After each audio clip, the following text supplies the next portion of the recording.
Target কেমনি বানাইছে ওসমান রে, বিদায় কেমনি করে দিছে ওসমানকে। আমি আমার তরুণদেরকে বলবো, তরুণ শপথ নাও, তিনটা জিনিসের উপরে আমাদেরকে চলতে হবে। এক নম্বর, লাইফে সত্য এবং সত্যবাদিতার উপরে থাকতে হবে। পৃথিবীর শেষ ব্যক্তি তুমি হবা যে সত্যের পক্ষে থাকবে। দুনিয়া বদল হয়ে যেতে পারে, আমি ইনসাফ এবং সত্যের পক্ষে। রাজি আছো? রাজি আছো? দুই নম্বরে মনে রাখতে হবে, এই বাংলাদেশ আমাদের জন্মভূমি, এই বাংলাদেশ আমাদের প্রিয় ভূমি। এই দেশে অনেক লোক আছে ফেক ফেক এই দেশে থাকে, এই দেশকে ভালোবাসে না। এই দেশের ভালোবাসার লোক হচ্ছে ইসলামপন্থীরা। সুতরাং এই দেশের স্বাধীনতা, সার্বভৌমত্ব কোনো বুর্জোয়া গোষ্ঠীর দ্বারা সংরক্ষিত হবে না। ওরা স্বার্থবাদী, ওরা কায়েমিবাদী।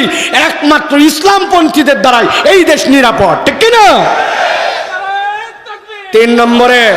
তিন নম্বরে মনে রাখতে হবে, প্রিয় ভাইয়েরা, ওসমানের আদর্শ কি ছিল, লালন করেছে সে কি হৃদয়ে কি। সে একটা লালন করেছে যে এমন একটা ন্যারেটিভ, এমন একটা বাতায়ন এই দেশের মানুষের উপর দিয়ে ছড়ানো হয়েছে, হুজুর মানে এই রকম, ইসলাম পন্থা মানে এই রকম, এই যারা কোরআন হাদিসের কথা বলে তারা এরকম, আল্লাহ রাসূলের কথা বললে এরকম। এই যে একটা ন্যারেটিভ, এই ন্যারেটিভকে ভাঙতে হবে কি দিয়ে?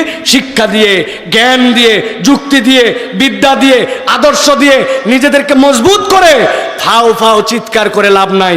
আবেগের চোখের পানি কালকে শুকায় যাবে, কিন্তু আদর্শবাদী যদি হয় তাহলে চোখের পানি শুকাবে না।